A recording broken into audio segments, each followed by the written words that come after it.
दित पड़ पड़ भटकत रह गे इत ही अजौन पाया गम जन्म जनेऊ नहीं विपर कया घाली डोर गलम हमरा बदन कुटिन तन मैला जैसा कारा जाम तुमरे चरण कमल के पर से पहुंचेंगे सतधाम अजप्पा जाप जपै निस्वासर सुमरण करो उराम गरीब दास गरीब अगम अनुरागी चीनो अलफ इलाम। अब क्या बताते हैं परमात्मा कि जब हमें ये पूर्ण परमात्मा की महिमा समझ में आएगी तब हम इन रहस्य युक्त सदग्रंथों को समझ सकते हैं, क्योंकि हमें अभी तक पूर्ण रूप से तत्व ज्ञान नहीं प्राप्त हुआ और न ही ये सदग्रंथों का ज्ञान हमें इन अनजान लोगों ने दिया, क्योंकि इनको स्वयं ज्ञान नहीं था। इसलिए सारी महिमा श्री कृष्ण और विष्णु के ऊपर आधारित कर रखी थी। उसी का भ्रम खंडन करते हुए परमात्मा बताते हैं कि ये सब कबीर परमात्मा की ही रजा से उन्होंने ये सारे खेल किए थे।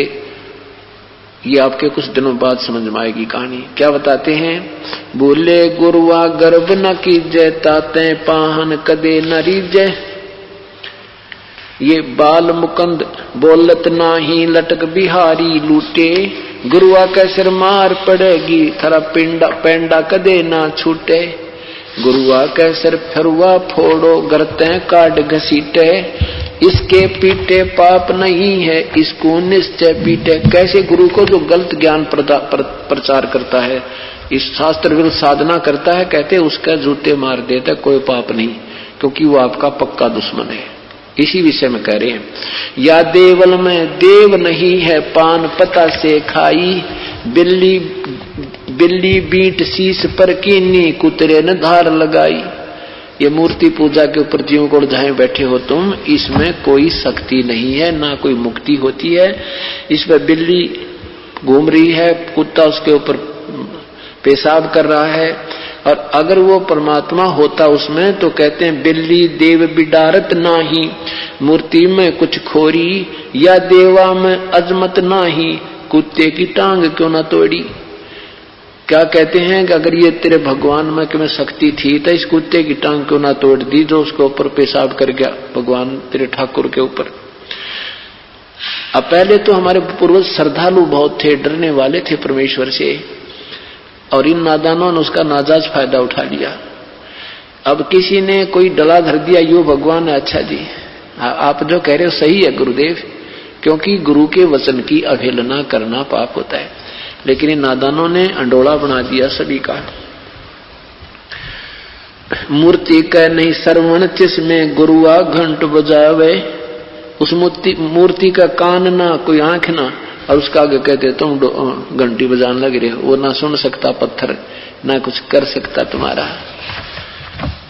खीर खांड का भोजन धर के अपन ही गुटकावे, कहते उस भगवान के नाम पर खीर खांड अच्छा बढ़िया भोजन बना के और भगवान का आगे का भोग लाऊं घंटी बजाऊं, उन्होंने कहा खावा, उसने नाम भगवान का लेता है। बैरागर की खान नहीं रे पाहन गांठी बांधे या गुरुआ का लीतर लाओ ये गुरुआ सब आंधे।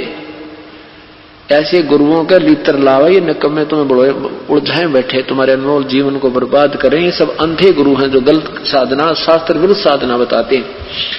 जड़ के आगे चेतन नाचे अंधे कूदे गावे गरीबदास इस पूजा से तीन नर पत्थर हो जावे।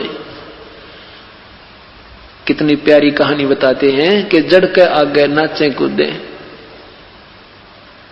और गाँव इस पूजा से कहते नर भी पत्थर हो जाते हैं। यही कारण है कि बेचारे भक्तिहीन हो जाते हैं, भावना रही को नहीं, ना उनके कोई काम ठीक से हुए और अब गुटी सूटी लाने लगे, आपस में खेचातानी लड़ाई झगड़े पत्थर हो गए, अब किसी की मानते नहीं।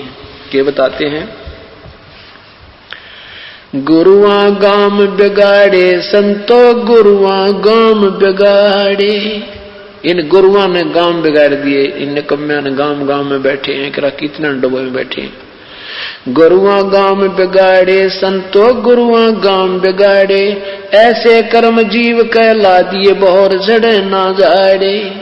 ऐसे उल्टा ज्ञान फिट कर दिया, ऐसी शास्त्र विरुद्ध ज्ञान से साधना पर इतने आधारित कर दिए, अब ये कहने से भी नहीं मानते। पत्थर को परमेश्वर कहते या नंदा बड़बारी। अब कबीर साहब, गरीबदास साहब, आदरणीय गरीबदास साहब, पूज्य कबीर साहब जी तथा अन्य महापुरुष परमेश्वर से परिचित होने के उपरांत जब तत्व ज्ञान बताने लगे तो लोग कहने लगे तुम निंदा मत करो किसी की।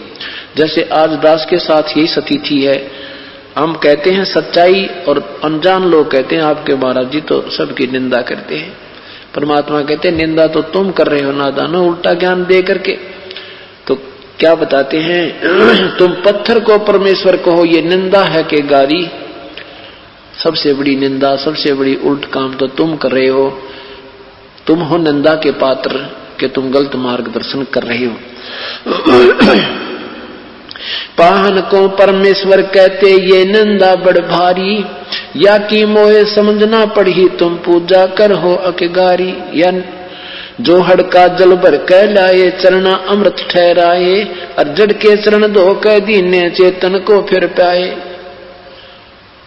तालाब का पानी भर के लाया करते पहले, और भगवान की मूर्ति के चरणों पर डाल कर फिर नीचे पानी दूसरा पात्र में डाल के, और फिर कहते हैं पत्थर के पां धो के और चेतन में प्याओ तुम। तेरा गजब भैया। 10 लाख जंत जीव जा उपजे यो चरण अमृत नाही, या मैं छोट गनेरी पांडे समझ देख मन माही। सालग सिला धो कर पिए से हरदा पत्थर होई, चरण कमल में चरणामृत है जिस पीवत ना कोई। कौवा मछ मीन जल पिया बिष्टा की न्यामाही, गुरुआ कहत गारा लाए जुग जुग छूटे नाही।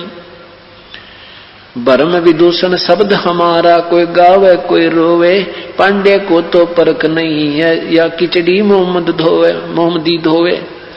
सालग सिला गांठ के बांधे तीर्थ चले परादी, समझ न पड़े परख नहीं आवा ये बड़े ज्ञान के वादी। वाद विवाद करने में तो तेज हैं और गलत साधना में पक्के ढंग से लग रहे हैं।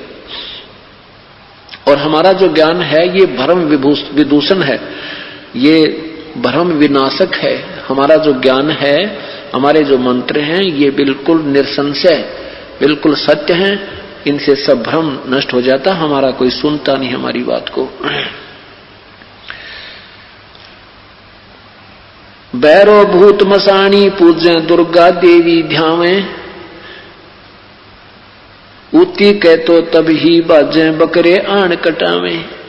बेड़ पूछ को पंडित पकड़े बादो नदी बिहंगा, गरीबदास व भवजल डूबे नहीं साध सत्संगा। परमात्मा की प्यारी आत्मा आदरणीय गरीबदास साहब कहते हैं कि वो इस संसार रूपी 84 लाख योनियों में डूब जाएंगे, इन्हीं में पड़े रहेंगे जिनको संत का सत्संग नहीं मिलता। ये शास्त्र विरुद्ध साधना एक भेड़ की पूंछ पकड़ के दरिया को, भादों के अंदर जो दरिया बहकर चलती है उस समय, और भेड़ की पूंछ को पकड़ के पार करने की जो सलाह देता है, तो उसके विषय में कहते हैं कि भेड़ पूछ को पंडित पकड़े भादो नदी बिहंगा, गरीबदास वो भवजल डूबे जिनको नहीं मिला साध सत्संगा। जिनको परम संत का सत्संग नहीं मिला वो 84 लाख योनियों में डूब जाते हैं।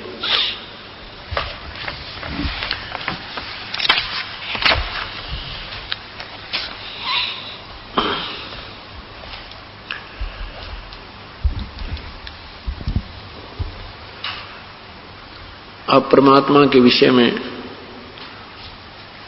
चर्चा चल रही है कि वो पूर्ण परमात्मा कौन है। वो परमेश्वर चारों युगों में आते हैं। जब परमात्मा द्वापर युग में आए थे उस समय उनका नाम करुणामय था, और परमेश्वर के शिष्य एक सुदर्शन नाम के शोभच अर्थात वाल्मीकि जी, वाल्मीकि जाति में उनका जन्म था। वो प्यारी आत्मा परमेश्वर की सच्चे शिष्य बने, और एक इंद्रमती नाम की चंद्र विजय राजा की पत्नी थी द्वापर युग में। वो पुण्यात्मा अपने उस लोक वेद के ज्ञान देने वाले गुरु जी के आधार पर अपनी